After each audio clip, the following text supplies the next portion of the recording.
بسم اللہ الرحمن الرحیم۔ قل، آپ فرما دیجئے اے رسول اللہ صلی اللہ علیہ وآلہ وسلم، هو اللہ احد، جس کے متعلق تم سوال کر رہے ہو وہ اللہ ایسی ذات ہے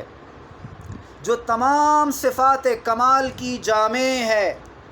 ساری صفات اپنے پورے کمال کے ساتھ ہیں اس میں،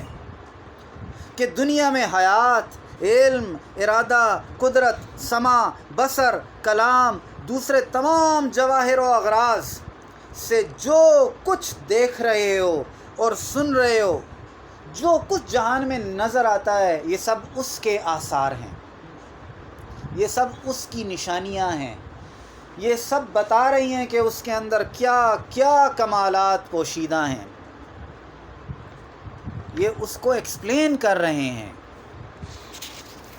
یہ اس کی ذات کی معرفت کے راستے ہیں جو بھی جہان میں نظر آتا ہے۔ اب یہاں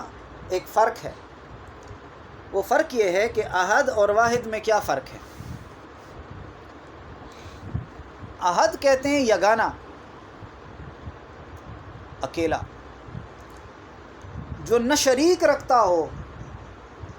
اس کے کسی کام میں کوئی شریک نہیں، اور اس کی سب سے بڑی وجہ کیا ہے؟ وہ قدیم ہے، وہ تھا اور کچھ بھی نہیں تھا، تو کوئی شریک کیسے ہوگا؟ شریک ہونے کے لیے تو یہ ہوتا کہ جس طرح وہ قدیم ہے اس طرح کوئی اور چیز بھی اس کے ساتھ قدیم ہوتی، تو شریک وہی، یہ بھی قدیم وہ بھی قدیم۔ وہ اکیلا قدیم ہے تو اس کے ساتھ وہ تھا اور کچھ نہیں تھا، تو کوئی اس کا شریک نہیں ہو سکتا، نہ شریک رکھتا ہے نہ جز رکھتا ہے۔ دیکھو میں اور آپ جز رکھتے ہیں، ہماری انگلیوں کے پوروں کو کاٹ کر جدا کیا جا سکتا ہے، ہمارے بالوں کو الگ کیا جا سکتا ہے، کیونکہ اجزاء کا مرکب ہے، تو اجزاء سے ہمارا جسم بنا ہوا ہے، تو ہمارے جسم سے اجزاء کو الگ کیا جا سکتا ہے۔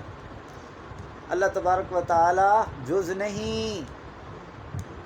سمجھ رہے ہیں، کہ اس سے کسی چیز کو کم کر دیا جائے، خواہ وہ جزو عقلی ہو یا خارجی،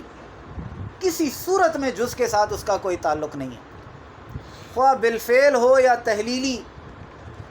اور اس کی ذات کے کامل بسیط ہونے کے اشارے کے لیے لفظ احد لایا گیا کہ ہر چیز میں اکیلا ہے،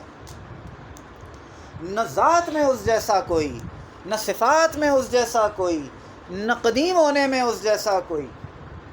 نہ خالق ہونے میں اس جیسا کوئی، نہ رازق ہونے میں اس جیسا کوئی، کیونکہ یہ ساری چیزوں کا تعلق قدیم کے ساتھ ہے۔ دیکھو جی، ماں اپنے بیٹے کو رزق دیتی ہے تو رزاقیت تو تھوڑی سی اس میں بھی ہے، لیکن وہ قدیم نہیں ہے، پیدا ہوئی ہے۔ میں بھی دیکھتا ہوں، آپ بھی دیکھتے ہیں، تھوڑی سی یہ صفت ہمیں بھی دی ہے، لیکن ہم حادث ہیں، پیدا ہوئے ہیں، یہ ہماری صفت بھی پیدا ہوئی ہے۔ اللہ تبارک و تعالی ایسی بصارت رکھتا ہے جو قدیم ہے،